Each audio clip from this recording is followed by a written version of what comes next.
Last week, we shared the devastating story of how Mikey Roynan lost his life at a house party in Bath and how his mum, Hayley, first found out. His friend said, Mikey's been stabbed and he's gone. And then his mum picked the phone up. I was saying, no, he hadn't, you're lying. I don't know, it felt like the world was black.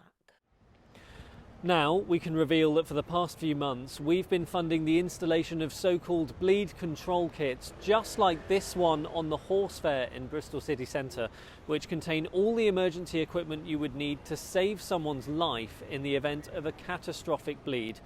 This one was installed a few weeks ago, and shockingly, since then, on Tuesday just gone, a man was stabbed several times just around the corner, leaving him in a critical condition. Amazingly, he's alive, partly because one of these kits was used on him by a passerby. Leanne Reynolds is the campaigner we've been working with to install them. She also runs training sessions just like this one to teach people how to use them. So we have the Cater gauze to pack wounds, we have the pressure bandage, we have a tourniquet, and we also have the chest seal and gloves. We have a long waiting time for ambulances. The NHS is really stretched, so the ambulance is not coming so soon, so we need that medical equipment to actually deal with the emergency while you're waiting. I will continue doing this as long as it's needed, and hopefully no more kits will be used, but they are there if we need them. One of those who went along and who is backing our efforts is the captain of the Bristol Bears, Fitz Harding.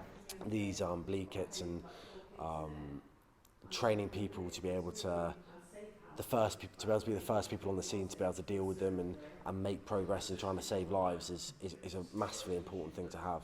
If you imagine if we had a bleed kit at every local rugby club in Bristol, that already is probably near on 100 bleed kits. Tyrell Jarrett often runs the training. He says it's great that others are trying to help.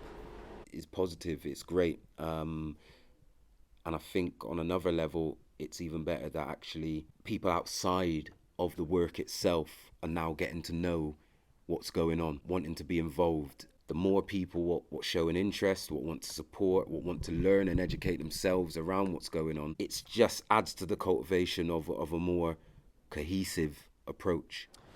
You may well have noticed that this cabinet is locked. That's because the kit includes sharp scissors for removing clothing. So the idea is these get registered with the ambulance service, which happens when they're installed.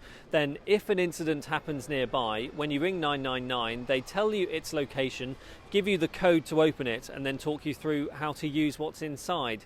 Clearly, the hope is they'll never be needed, but as Tuesday's events highlighted, when a knife is used, what's inside here can save a life.